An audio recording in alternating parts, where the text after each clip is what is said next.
Evening, everyone. Welcome to the April board meeting. It is 7 o'clock now, so we're going to go ahead and get started. It's nice to have some faces out in the crowd tonight, so thanks for being here. We are going to start with the Pledge of Allegiance. We have everyone here. Trish will be on the screen. She's running late from a work meeting. She'll be joining us in just a little bit. And if we can start with the Pledge of Allegiance, please stand if you are able. I pledge allegiance to the flag of the States of America, to the republic that stands indivisible, justice for all.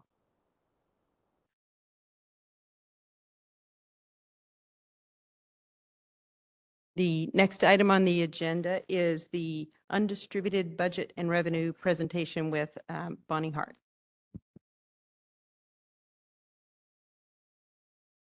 Thank you. So tonight I'm going to present the undistributed section of the budget and the revenues,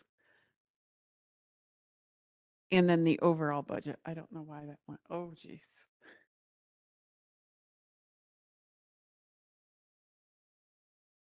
You were doing it and I was doing it, I think, at the same time. Okay. So just to review, we each month do a presentation. So back in January, we did the non-instructional budget, which consisted of the facilities management, day-to-day operations, transportation, administrative services, and general support.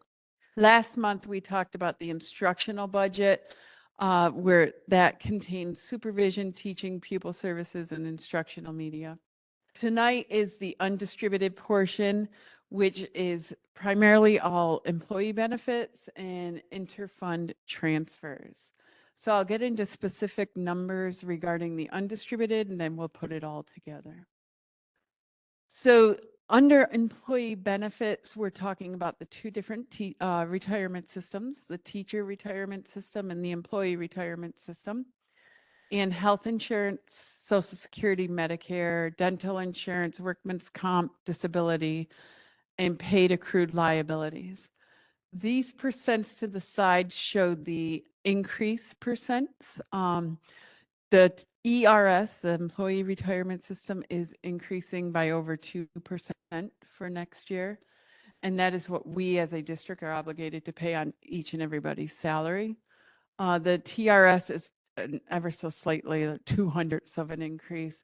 The health insurance is the big one, and that took a huge jump of 17.25%. For many, many years, it was below 5%, and then it was lingering around 7 or an 8%. In my career, there was one time it was double digits. Other than that, usually the increases were less, so this is a very large increase. Social Security, Medicare, all of the others are staying pretty flat. Then we move into interfund transfers, which is moving money from the general fund to another fund. One of them is the food or the cafeteria service fund. We have historically, and we will continue transferring money from the general fund to help fund those operations. Now, I do want to go on a side note. You can see our little one there enjoying her lunch. We this year qualified for CEP as of November. So our participation rates, I don't have exact figures for P&L. I will, they're working on them now. But our participation rates from September, October, pre-CEP to post, breakfast has increased by 69%, which is huge. And lunch participation has increased by 20%. We are hoping that the state continues to fund the subsidy that the federal government doesn't. We're hoping for an announcement with the governor's proposal on that as well. Special aid fund is money that is a direct cost to the district for any of our students that are required to do extended school year services. The state reimbursed you 80%, we have to fund 20%. So we do a transfer for that. The debt service we have every year, that is for previous year construction projects in buses that are banned or spread over time. And then in the budget proposal, there will be this is a capital outlay. We are allowed to do one capital outlay every year for $100,000 and receive our building aid back on that within 1 year's time. So that's the advantage to a capital outlay. You get your state aid back in 1 year as opposed to 15 years. The plan is to do with that $100,000 to do the gymnasium enhancements, the floor and the walls. Part of that is a time mandate for the floor. And then we're looking at replacing hardware in certain doors up at the high school to make them more secure. So when we put the two sections of the undistributed budget, the employee benefits is from last year to this year, you could see a $822,000 increase.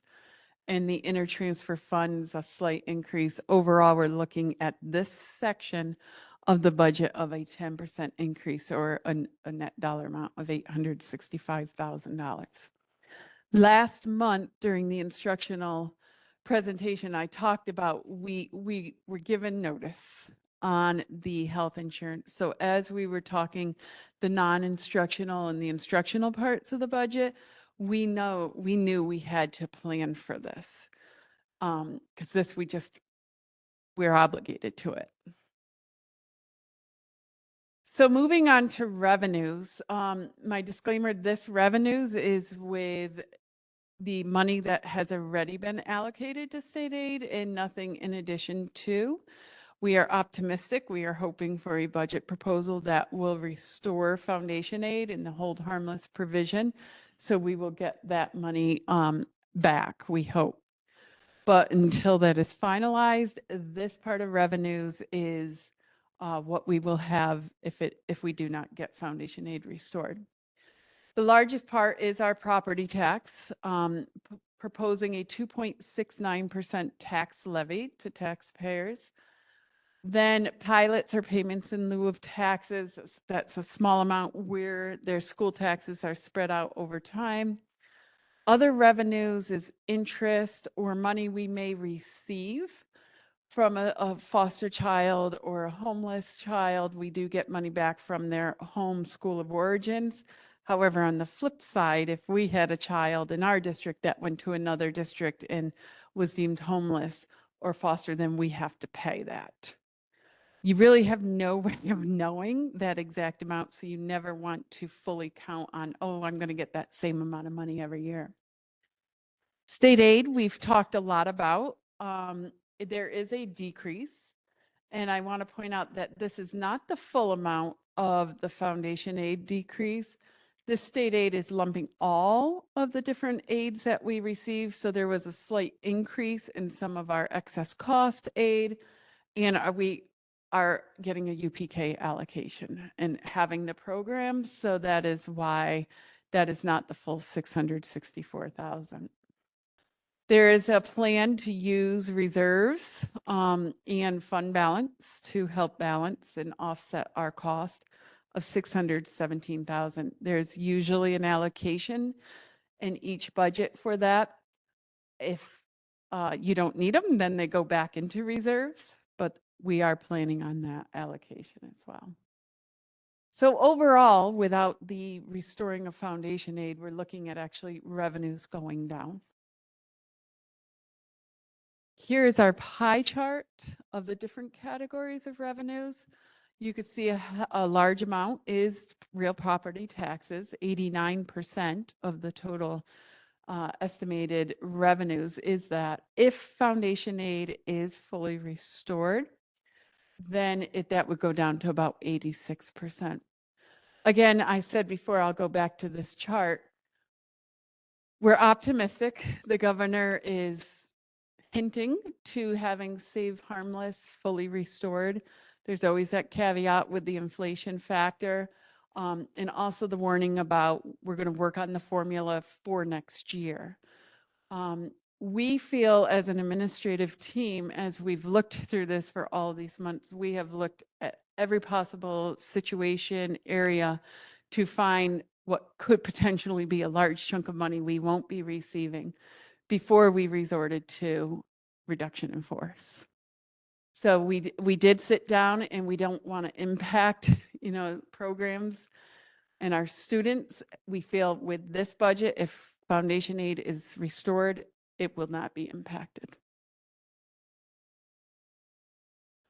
Here's a tax cap summary comparing last year to this year. Last year, the allowable was this, and we came in slightly below it at 2.29. This year, you could see our allowable tax cap levy is 22 million. I am proposing to go to the tax cap at 2.69 of $577,000.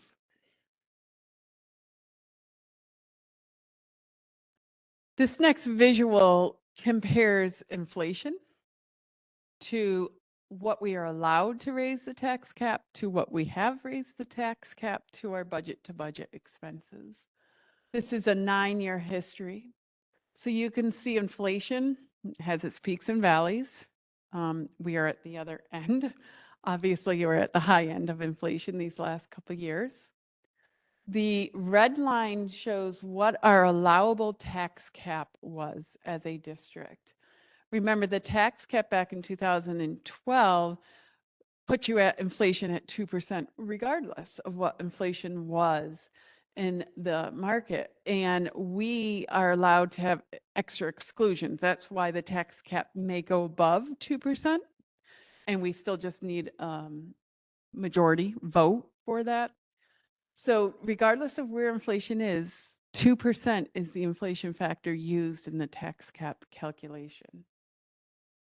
This yellow line is showing where we as a district came in with our tax levy. So the red is what we were allowed. The yellow is where the district for that budget year came in and raised the tax levy. You can see the last several years we have gone to the tax cap. And then the green is our budget to budget increase of our expenses. So there are lots of different factors that come into that. The yellow and the red are based strictly on the tax levy, tax dollars. Budget to budget, there are some years you could see where it came here at 0. There was a big shift of insurance plans, so there was some significant savings that year. So they were able to still come in at 0% increase based on other areas in addition to the tax levy. So when we were working through the budget process, the things we had to keep in mind, we always want to keep students at the center of our decisions and align our decisions to our mission, vision, and values. Budgeting process is not a 1-year be done event. It is a long-term planning. So we need to look at our attrition plan with our staffing, which the district has been doing for probably a decade and a half or 2 decades. Looking at our building projects and our maintenance needs, our transportation needs. This year, our challenges, some are not new this year. Some are an every year challenge. Some are unique or possibly unique to Lake George and a few other districts. Our declining enrollment. We've known about declining enrollment. The tax cap, every school is faced with the tax cap. The state budget proposal, the foundation aid decrease has definitely posed a challenge this year. With the foundation aid decrease, the mandates of EV buses have not yet changed. So we have to plan long-term. And we did a presentation in Building and Grounds, as well as Audit and Finance, where we talked about the current funding sources that are available out there and trying to get them and not leave money at the table that could help fund that. Unique to Lake George and a few other schools is Lake George has 4 townships that make up our school district: Bolton, Lake George, Queensbury, and Fort Anne. Queensbury and Fort Anne just reassessed all their property values. So for the last 2-3 weeks, my phone's been ringing because people were notified, and there's that grievance period with the town. Has nothing to do with us with the assessments, but they wanted to know what's that impact on their school property tax. And I can't give an exact answer until I get everything from all of the townships, all of the assessments. In some cases, the school taxes go down. The tax rate certainly goes down. But until we get all of that, we don't know. I will say though, when you get a notice and your home is going up by a significant amount, people panic. They certainly panic. So that is going to be, I think, a challenge as well for people understanding my home went up in value. I know my school taxes may go up. How much? How do I plan? And then overhead and inflation is what we are faced with, and every school district is faced with. So when we put it all together, we want our expenses and our revenues to equal. Ideally, and if our own budgets, personal budgets, we like our revenue, our money coming in to be greater than our expenses. At the time, when you look at the overall figures, they don't on paper until we know what avenue the governor's proposal is going to go. The budget I am proposing for the board to vote on is assuming foundation aid is fully restored. I think this is our safest bet because we can approve this budget and always spend less. Whereas if we approved a budget which was much lower, we can't spend more. So if I proposed a budget with salaries and benefits taken out because of foundation aid, and then we get foundation aid back, we can't then spend that money. So this is our safest bet, is to approve a budget that if it's higher than what we spend, it's higher than what we spend. It is a 2.66 increase, $658,000 an increase.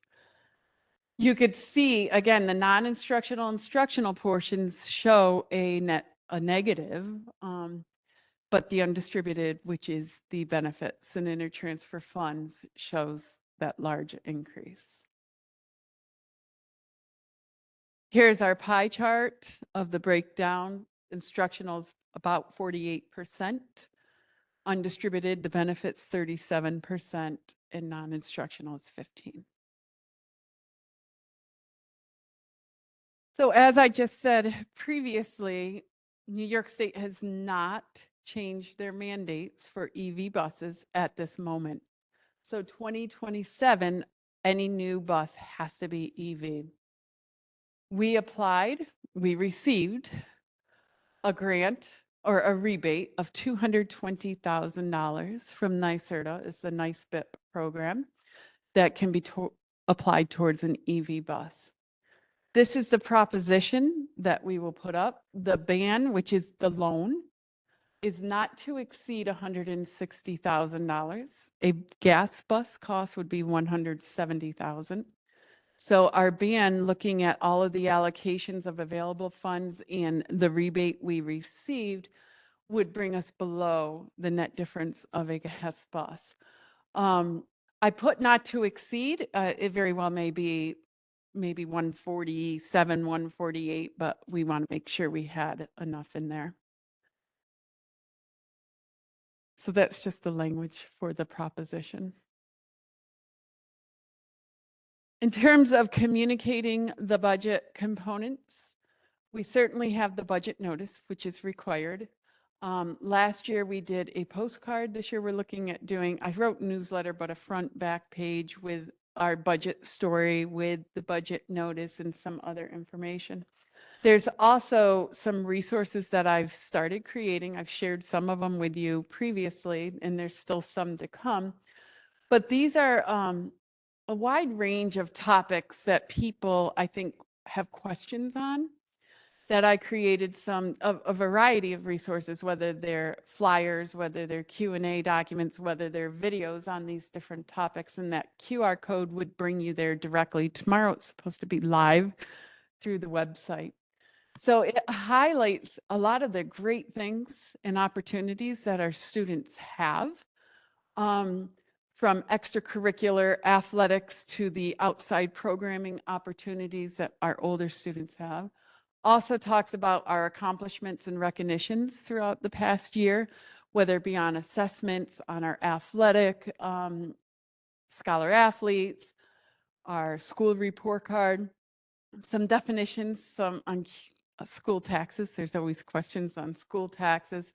Voting information is not live at this time. Once we know what petitions have been turned back in, we will fill in the information about who is running for the open board seats. EV buses, there will be some information on that.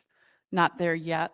And then there's some videos on reassessment that slide with the tax cap and the budget to budget and inflation. There's a short video on that and a video on how we are using proactive approach to long range planning. So those are out there for anybody's use. Our future meetings, we have our board hearing and meet the candidates night on May 7th. And then the budget vote will be May 21st. Are there any questions? Bonnie, will the newsletter have a link that guides people to the website resources? Because that's a lot of great Yeah. educational information. And I think community members, parents, I think are more in tune to using our website and maybe some of the community members. Yeah, the QR code will be on that. Perfect. Okay, Mhm. that's great. Plus, a lot of our taxpayers are not parents. Right. And that's what I was hoping that folks who aren't parents would understand how to access that. That's great. Anybody else have questions? First of all, that's really cool. Like that you put all that information on one page and a QR code. Like, thank you for doing that. That's amazing. You're welcome. That's going to help so many people understand, including me. Probably I'll go back. So I just want to make sure I'm really understanding like just the totals, okay, and how it works. So what I'm getting from this is the proposed budget is 25.4. Our revenues without the, what's it called again? Foundation aid being put in is 24.8. So there's a gap of like 600,000. Okay. Which is the cut of the Right. foundation. So I was going to say, so foundation aid is expected to be at least 600,000. So we're hoping, so then it would be fine. Then it And would if we equal. don't get it, then after we know we're not getting it, then we're going to cut, we will have to spend 24.8. Correct. have We to will spend have less expenses. Okay. I got it. All right. So I make sure that I understood what the plan was. So the plan is with foundation aid, the Yes. budget, and that's And enough. in terms 600,000 of will where cover it. some of these Okay. negatives came from, we had 8 positions that we are not replacing due to resignations or retirements, 1 reduction of force. So in order to balance the budget, this budget, those 8 positions are building in the negative there. And covering the cost, the increased cost in other areas. In the event foundation aid is not fully restored, then we are looking at several more positions of reduction of force. All right. Well, let's hope it doesn't come to that. Yes. Okay. Just wanted to make sure I was understanding it. Makes sense. Thank you. Oh, Bonnie, I have a quick question too. And again, I second what Donna said. I love the information that you're including with the QR code. I know you mentioned that the EV buses information isn't complete quite yet. Do you know, will there be, in that information, will there be something that shows the comparison price of the EV bus to a regular gas bus after the funding? So being we were awarded the grant, Yeah. they provide us a service of experts that are going to be able to do a cost analysis side Okay. by side for upfront costs, but also long-term maintenance. Okay. Including what you would spend over time versus electricity and upkeep and maintenance, so on and so forth. I'm letting the experts do that. Yeah. There will also be flyers, we live in an area that's very conscious of the environment, with our beautiful lakes. So there's definitely going to be some information from the service that talks about the environmental benefits of the EV bus. That's great. And on the flip side too, people who are skeptical about EV, if they're looking at the price and not comparing it to to price all the way all along and not comparing it to gas or diesel or whatever buses, you know, then they might miss the great deal, really. So that's great that that's. Assuming mandate, the dates don't change and we Right. don't know what funding sources are going to be out there when those mandates, when 2027 comes Right. around. So it's kind of like a carrot, you know, they're dangling, here's some money. And I want to take advantage of it. Oh, I yeah. hate to leave money at the table. We're still waiting to hear on another one we applied for. And what's nice is sometimes you could stack them if you get them. So put one on top of another, others you can't. And then we could extend and put an extension on some of the ones if we are awarded the others. Some might be free. So it's a juggling act if we get them. Janine, I'll just comment for a minute here that the organization that we're working with is, they're called WRI. They're the WRI Ross Center for Sustainable Cities. That stands for World Resources Institute. And we were connected with them, as Bonnie said, through the grant that we received. We met with them right before spring break, and we provided them with a bunch of detailed information about our fleet. And they're helping with resources, as Bonnie also mentioned. So this organization, their whole goal is to help municipalities, help cities, help organizations with transition to more sustainable options for their communities. They're really excited to work with us. They are also working with several other districts. They're working with it's escaping me. There's not Saranac Lake, but there's a district far Salmon to River. the Salmon River. They're working with Salmon River, a very northern district, who has also received grant money for an electric vehicle bus. So we're excited about this. The information that the packages they'll be putting together will be part of the information in the budget newsletter, along with the information that'll be linked to our website. So it sounds like you're saying that this grant may or may not be the same grant that's available in the future, but that it's likely that there are options that we just don't, like every year there will probably be some sort of assortment of. There's multiple potential- different grants. Now, some you have to be a high need school. This grant was a first come, first serve. And we were number one in the state to apply. And They have money, and once it's gone, it's gone. So next year, at the same application time, if there's still funding available, which they're saying there is, we could apply again. There's also EPA grants that John's working with a group that does through the BOCES, Wishy-BOCES consortium, that they could apply as a group because there's a minimum number of buses. I think it's 15. Yeah. And the last thing you want to do is get all 15 buses at once, because 10 years when you have to replace them, now you're paying for 15. So we're working with other school districts, and if we are awarded that, then we may get them for free. So a lot of it's applying and waiting and then planning what spacing out your money that you are given.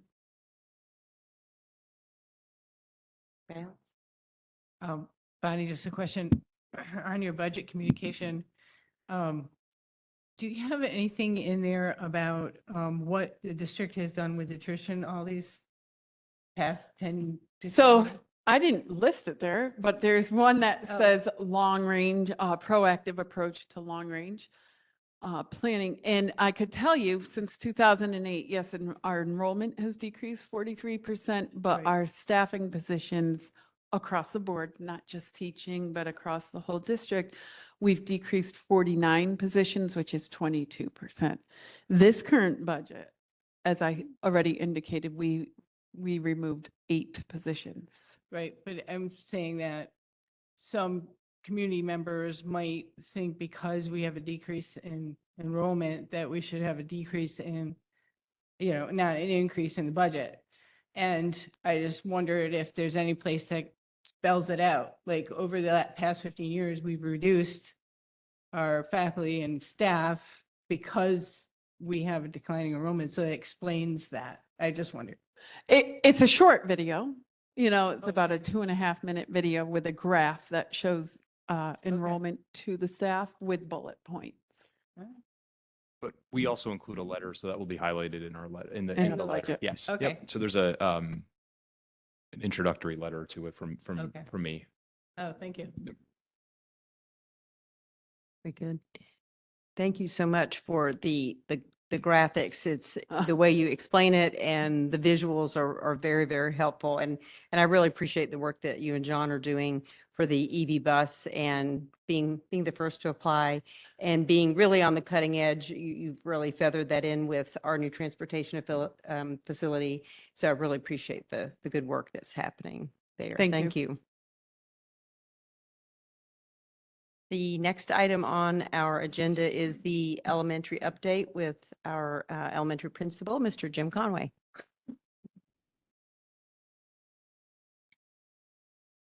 So thanks, Bonnie. Bonnie presented at both buildings today and did an excellent job. So I get to share some of those student opportunities that she was alluding to, some things that have been going on at LGS or upcoming events as well. The first one that I want to mention is on March 21st, we had our first STEAM event.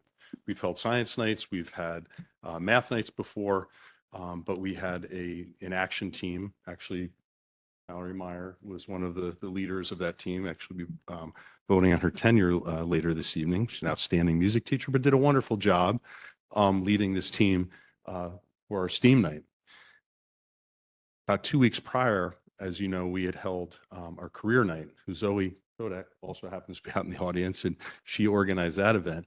We had 148 students attend that event, and then we matched the same thing with possibly more students and families at our STEAM night. So they were two outstanding events that I want to mention. They were great opportunities for our students, but also for our students and families to be together for those experiences. And I know Mr. Lutheringer was able to be there and see those in action. So thank him for that. Also yesterday, the Eclipse, big event certainly for all the students and the community. And I had mentioned to you that Jeff Bezon had organized MySci coming in, the Science Museum in Schenectady coming in and doing presentations for all of our children in his classes. He was hyping this up, as were our teachers in their classes. And yesterday it culminated with hundreds of families, students out on the fields in front of the school and out by the playground watching the eclipse. Mixed reviews from the kids on what the eclipse was all about.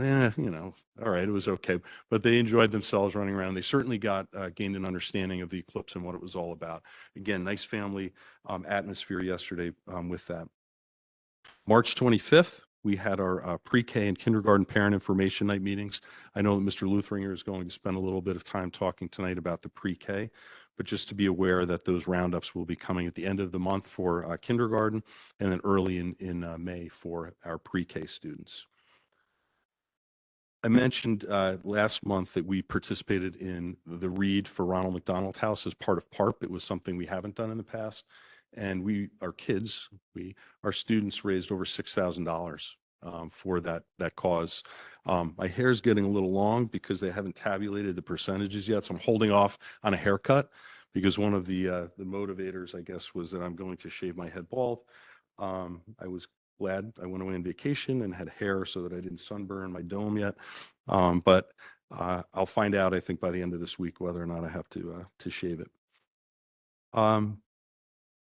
Next week, one of the things that we've done over the course of the past few years as we've transitioned to a pre-K program is maintained a strong connection with Caldwell. They've done an amazing job in our community and will continue to do that, providing their preschool program for 3 and 4-year-olds. We are having in the 3 and 4-year-old classes next week, continuing that tradition of inviting them into the big school, partnering with a classroom, working with students in our building, and giving that experience. And we're excited to have students that we know will be with us next year, both in kindergarten and pre-K. This time of year, we get ready for our New York State tests. So tomorrow in both buildings, our 3 through 8 testing will start. As shared already, 3rd and 4th grade students, still pencil and paper based. due to my dinosaur status and belief. But we are also transitioning to the computer-based testing. And thank you to Megan Coker and her team for all the work that they've done to help our teachers with that transition. And I know that our students are very well prepared. On the agenda tonight, you'll be voting on accepting a donation from the Glens Falls Hospital through a grant Kyle Manny was very much involved in. As part of that grant process, the elementary school has agreed to hold an assembly program. And that's going to be on April 22nd. It's a Sun Safety Assembly, which is going to be a lot of fun, but informative for our students as well. So I want to share that. And finally, the Warren County Crime Victim Ceremony will be held at the elementary school on Monday, the 22nd. It's recognizing 3 families in Warren County that experienced great loss, and the family of our student, Quentin Delgadillo, will be honored with the Bravery Award. So keep you in mind. Wanted to remind you of that. It's at 3:30 on the 22nd if you're interested in our little theater. That's all that I've got. Anybody? Trish? Jim, I wanted to let you know, I have the good fortune that one of the bus stops is the end of my driveway. So I get to chat with kids in my neighborhood. And there was a couple of the young elementary students, and they were talking about what their favorite things were for the school year. And one of their highlights was STEAM night. Oh, They wow. told me about, and especially weighing their ice cream and learning about how much sugar, the more it weighs, the more sugar it is. So anyway, they were going into some of the details, and they very much enjoyed Thanks for that. sharing that. Yeah, you're welcome. You can relay that to. Trish, do you have anything? Are you good? Okay. Okay, Thank you. you. Next on our agenda is the secondary update with our junior senior high school principal, Mr. Frank Koza. Hi, good evening. So a lot going on at the high school. Additionally, with the eclipse, we sent 2 full bus loads of high school students up to Minerva, New York with our science department. They partnered with the Minerva schools, thanks to John working with the superintendent up there. And actually, they had an incredible time. It was in full totality. And I think the residents of Minerva enjoyed using our telescopes, but also our students had an incredible experience. So much thanks to our science department. I know many of you attended the musical right before spring break, Mean Girls. Friday night, that auditorium was packed, standing room only. We loved John's cameo. I don't know if he'll do it for a while again, but it was exciting to see our superintendent in Mean Girls. But huge thank you to John Alecci and Amy Baker. It's a tremendous effort to put on a musical of that caliber, and we thank the board for the support of not only attending that night, I saw many of you there, but also the commitment that we have to the arts here in our school system. Fourth quarter begins on Monday, which is just unreal that the fourth quarter begins on Monday. Right now, there is a bus of FBLA students on their way to Rochester. They are probably, what do you think, John, Syracuse area? Yeah, they left right after school. They will arrive tonight in Rochester and compete all day tomorrow at the state competition.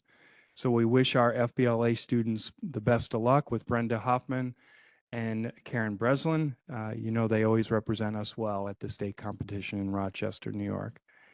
Then in 2 weeks, VEX will be flying to Dallas, Texas, starting April 23rd, and we'll be there the better half of a week competing at Worlds. So our VEX team will be going back to Worlds in mid-April. I'm excited that the top 10, the senior honor group and I are planning. We meet again later this week. The graduation ceremony for Thursday, June 27th. As you know, there's 2 big changes. Well, you're probably aware of one big change. The one big change is that the ceremony is moved to a Thursday evening at 6 o'clock. And the second big change is the venue. The only bonus that we can figure out with declining enrollment is that we are able to have our ceremony in the air-conditioned auditorium. So for many of you who have experienced a Lake George High School gymnasium graduation ceremony, being in a 62-degree cooled auditorium is going to be just delightful. So last week, I worked with the custodial staff during April break. We set up the mock layout of what it would look like. We can fit all of the staff, the board, and the graduates on the stage, which will maximize our seating in the audience, which means because of the size of the class, we won't have to limit the number of guests that they bring to the ceremony, which is exciting. So we're probably going to have to work on a rehearsal with the board and with John, because it's a totally different format to how diplomas will be handed out and the flow of the ceremony, but we have some time for that. And those are the updates for the high school. Man, I look really old in that camera there. Holy cow.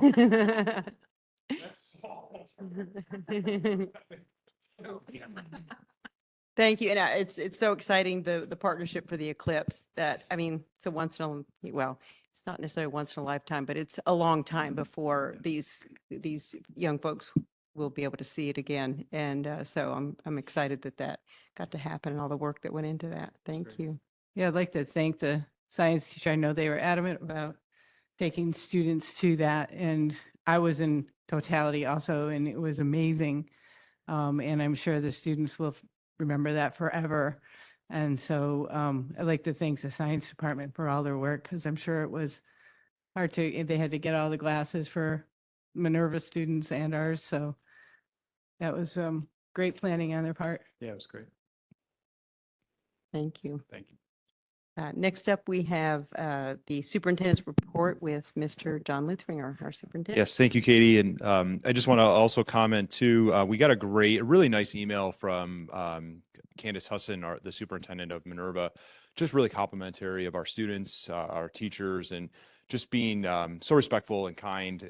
Obviously, we were guests in their community, and as Mr. Koza said, we had lots of gadgets and different things for everyone to use, and it was just really a great opportunity for their school district to host us, and it was just a really great partnership. She actually was saying, hopefully, we can partner more in the future. So it was really nice. And again, a lot goes into that. You know, when you think about the things that we've had to deal with this year, we've had air quality in the beginning of the fall with the fires, and then we have solar eclipse. There's just all sorts of different things that we work through and try to do what's best for all students. And when you've got different internal, external pressures of what's the best decision, we feel we did the right thing on yesterday. We had our students here at school. They were able to learn. They were able to participate in our breakfast and lunch. We had field trips. We had a great after-school activity, a solar eclipse viewing event. So it really just worked out. It just all came together yesterday, and the weather was really the linchpin there for it, because it was just picture perfect weather for us. I'd be remiss if I didn't take a moment to recognize Town Supervisor Dennis Dickinson, who passed away over April break. You know, I got to know Dennis a little bit in our roles here. He certainly has been a fixture in the Lake George community. He was a Lake George graduate. Him and his wife were both graduates. I believe he grew up on Sewell Street. He was also town supervisor from 1980 to 84, and then again from 2012 to the present. He's dedicated much of his life to our region, the Lake George region, but also the greater region. He was very supportive of our school. I got to know him, as I mentioned, early on when we started with the work on our capital project. He participated in our committee that worked on that. He was supportive of that facility project and offered a lot of great insights. So certainly he was always willing to lend a helping hand to the school, and certainly based on his obituary was always up for an adventure. So just a really neat guy to get to know.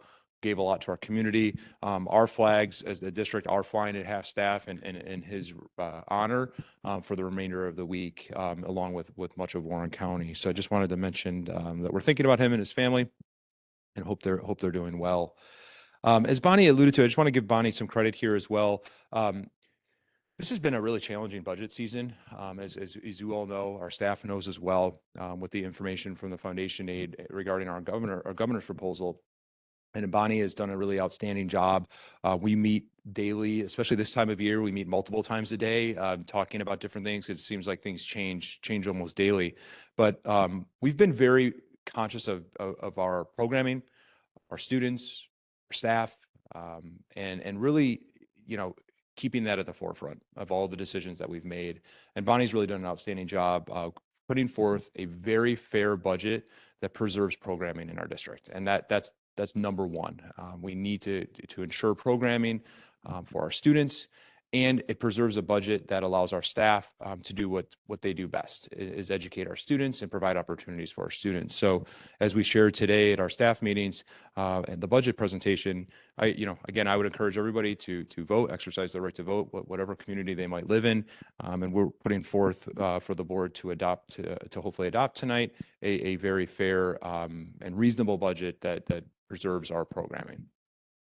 A couple other items here.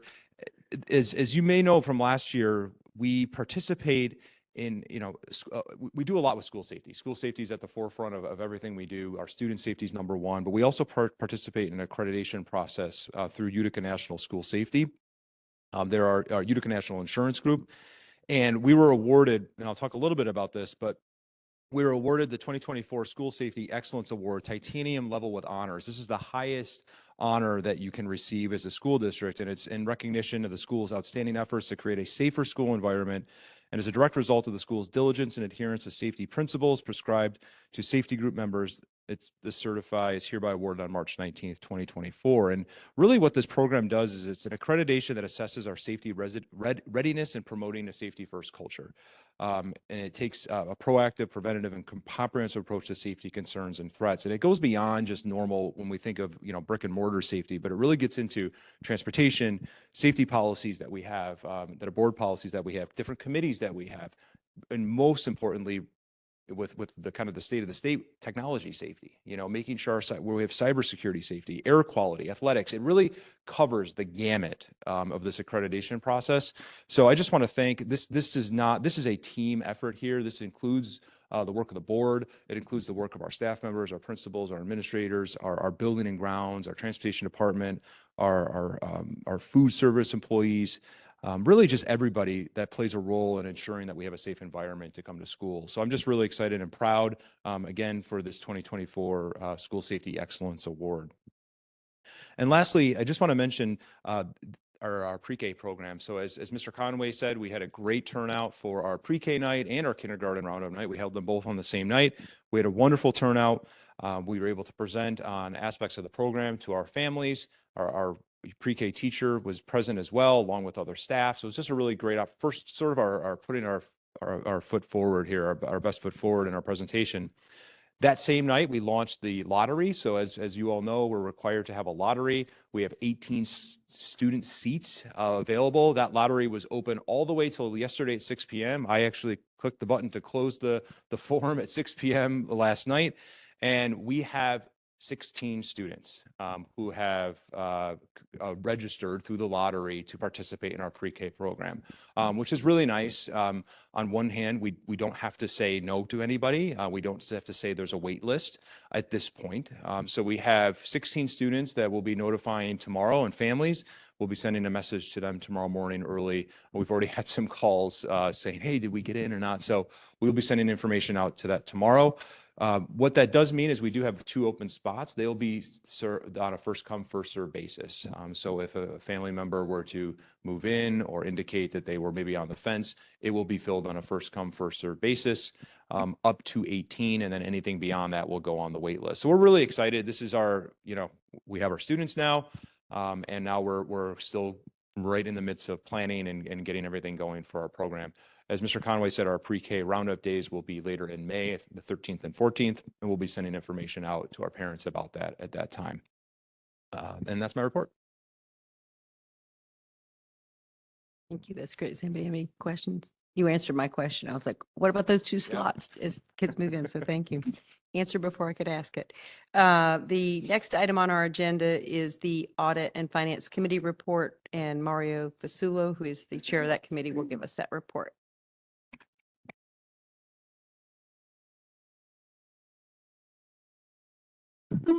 Appreciate that. Bonnie, thank you for taking most of the big things on the agenda. I appreciate it. We reviewed the treasury report for February. Medicare reimbursements came in at $33,000, and New York State Lottery Aid came in at just under $6,900. We reviewed the claim auditor's report for February, and we had a couple of questions just because really not knowing why it would fluctuate from one pay period to the next. And there's various things such as coaching when the season ends and the stipends might be dispersed. Also, during the holidays, hourly employees aren't in the building. They might not be working. Other activities such as bus runs or chaperone duties, which are hourly positions, they will cause the payroll to fluctuate. We just wanted to clarify on that. We reviewed two policies which we are required to do every year. Policy 5410, purchasing, competitive bidding and offering. We really didn't have any changes for that. It would look fine the way it was. And then we reviewed policy 5220, district investments. We did have a little suggestion. The original one only had the treasurer as the person that could execute investment transactions. So what we wanted to do is we wanted to add a deputy treasurer as an authorized party to also make those investment transactions should the treasurer not be available. They're both positions are annually appointed, and giving the deputy treasurer an additional as an additional person, we make sure that we have a system with a backup should anything happen. It also distributes responsibility, but gives us that coverage of reducing our risk. The BOCES administrative allocation for 24-25 was reviewed. BOCES is in the process of finalizing its own fiscal plan. Once they get it done, we'll have it. And we do have a board meeting. Sarah has that of who is attending and who is not attending on Tuesday, the 23rd at 3 o'clock. We're coming in just to vote for that BOCES budget. That's all I really had. Sarah, Bonnie took most of it. Any questions? Good. I was just going to say thank you for taking the time to review those two policies in audit and finance, the district investments and purchasing. And then just for other people to understand, it'll go from your committee in audit and finance to the policy committee. And then once kind of goes through our little system, it would be in the July reorganization meeting. Anybody else? Thank you. Well, that's a good segue because you're up next, Mary Ann, with the policy committee report as the chair of that committee. Okay. Okay, so we have 5 policies listed for second read tonight, and each of those were discussed at last month's board meeting. We don't have any policies any other policies ready to move forward for first read tonight. We have several policies that are being reviewed by the committee electronically right now. And our next policy meeting is May 6th. That's my report. Questions? Thank you, Mary Ann. The next item on the agenda is our first of 2 public comment periods. Do we have anybody signed up for public comment? I don't know. Do you want me to get the list? No, nobody. Oh, okay. And if at any point anybody ever wants to make a comment and they didn't sign the list, that's okay. We have that list just so we have people's names and contact information so we can get back to them. If there's anybody attending online, you are welcome to contact us at boe@lkgeorge.org. Did I get that right? Mhm. And the board and superintendent would get that, get those comments or questions, and we could get back to you. The next item on the agenda is our school business consent agenda. As recommended by the superintendent, be it resolved that the Board of Education of the Lake George Central School District hereby approves the school business consent agenda items A through I. In summary, items A, B, C, and D are customary minutes from our March meeting, Committee on Special Education, recommendations, treasurer's report, claims auditor report, and extracurricular funds and warrants. Item E is a motion to establish the date of our reorganization and July regular board meeting for July 1st at 8 a.m. 2024. Item F is a motion to appoint Courtney Rikiki as the permanent chairperson of the annual meeting and the following inspectors of the Board of Registration of the annual meeting on May 21st, 2024, as presented. Item G is a motion in regards to the policies moving forward to second read. Item H is a motion to accept the donation of sun safety items donated to the Cancer Prevention and Action Grant of Glens Falls Hospital's Health Promotion Center as presented. And item I is a motion to authorize a budget transfer of $120,000 to increase the allocation for public placement tuition for students with disability proportion appropriations as presented. We have a motion. So moved. Do we have any questions? Any discussion? All in favor? Aye. Any opposed?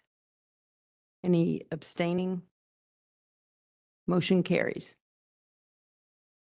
The next item on the agenda is action to approve the proposed 2024-2025 school year budget. As recommended by the superintendent, be resolved that the Board of Education of the Lake George Central School District hereby approves the proposed budget for the 2024-2025 school year as presented and heard tonight from Bonnie. Do we have Second. any questions? Any discussion? All in favor? Aye. Any opposed? Any abstaining? Motion carries. The next item on the budget is action to approve property tax report card. As recommended by the superintendent, be it resolved that the Board of Education of the Lake George Central School District hereby approves the property tax report card for the 2024-25 school year.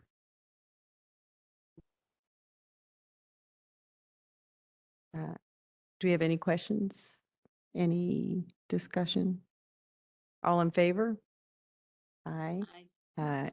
Any opposed? Any abstaining? Motion carries. The next item on the agenda is school safety excellence.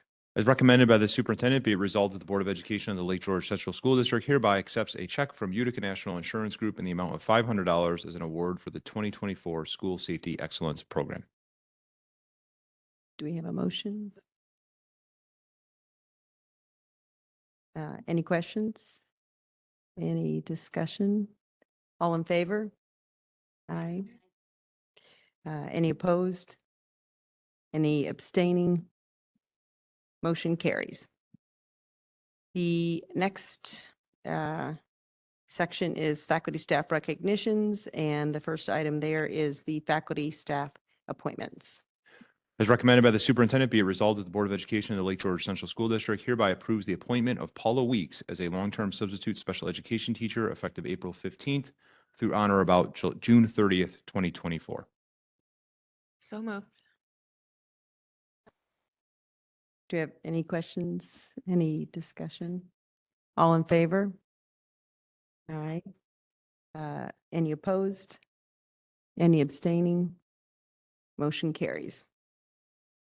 Next item is staff recognitions. Oh, resignations, sorry. Thank you. As recommended by the superintendent, be it resolved that the Board of Education of the Lake George Central School District hereby accepts the resignation of Martin Levy from the position of bus driver in the non-competitive class of civil service effective April 9th, 2024.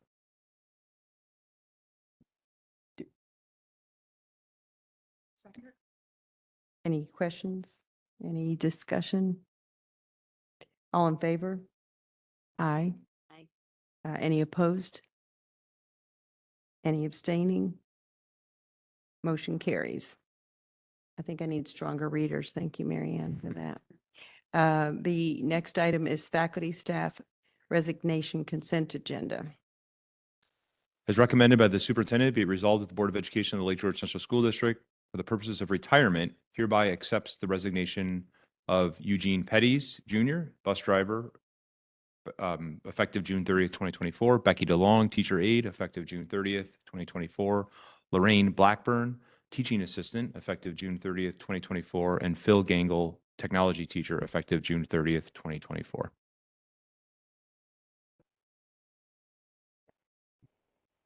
Do we have any questions? Any discussion? Thank you for all Yeah. these years of service. Thank you. All in favor?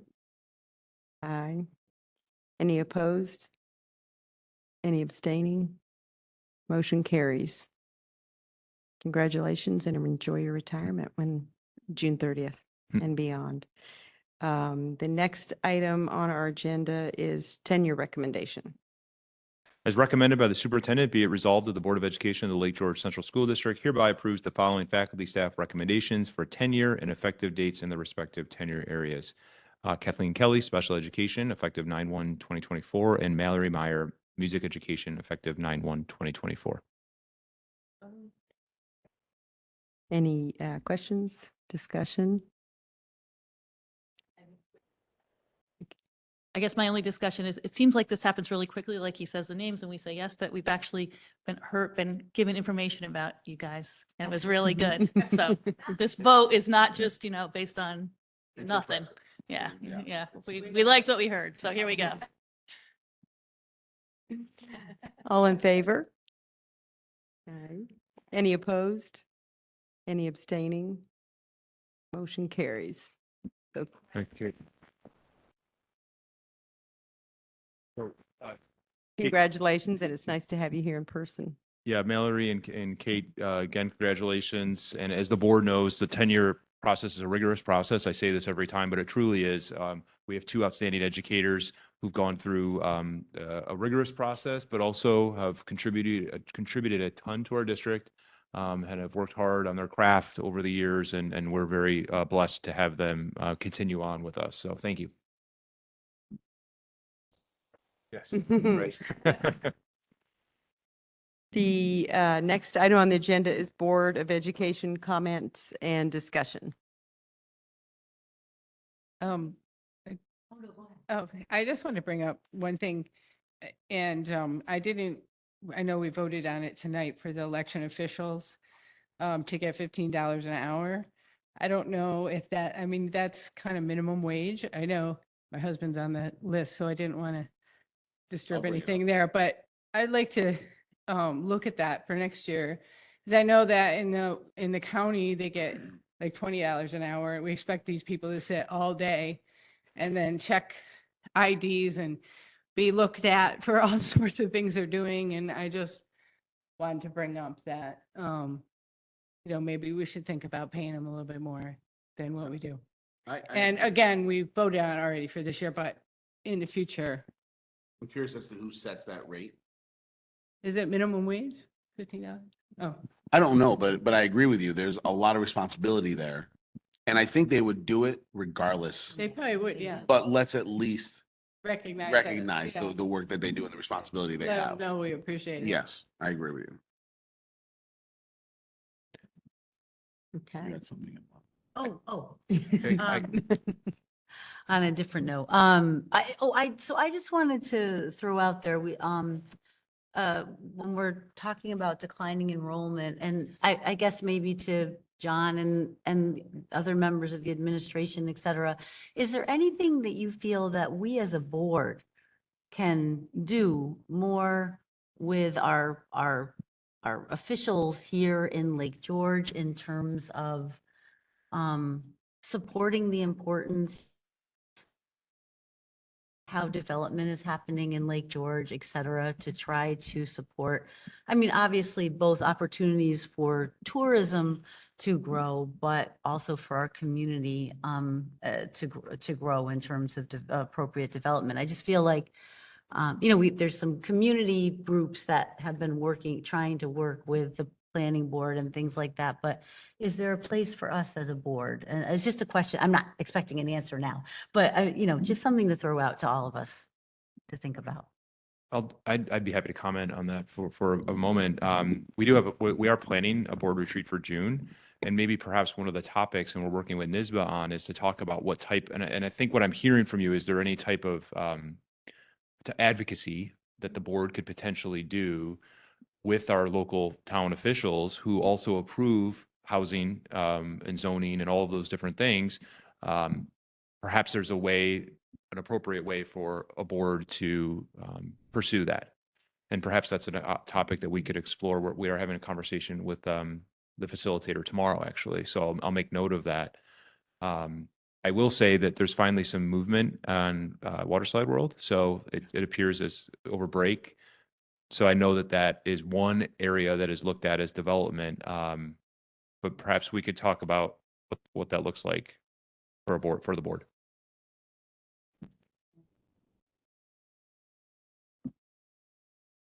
Oh, I just wanted to make a comment that I really enjoyed Mean Girls. I was just blown away by the talent of of our superintendent. No, I'm just kidding. Was that you? No, the student talent, it's just, and what must go into that, I just can't, I have no idea, but it appears, it just seems massive and it just came off, it's just beautiful to see. And also I just wanted to comment, just like listening to the Elm School report and the high school report, there's just so much engagement and it's just so positive and it's so, it's really exciting to hear it. What was I gonna say? Well, I was just gonna say that, I guess, and I was thinking about the 6th grade pen pals with students in Kenya. I mean, there's just so much going on, and it's just really, it's wonderful and exciting. And Bonnie, I just feel like I want to say thank you again. I feel like you should get thanked in many layers all day long. I can't imagine, being with this particular scenario this year and just all the unusual, aspects of it and moving parts. And thank you for, your competence and expertise. It's really, and really the slides are just so clear. And so I just want to say thank you again to everybody that was involved. Yeah, thank you.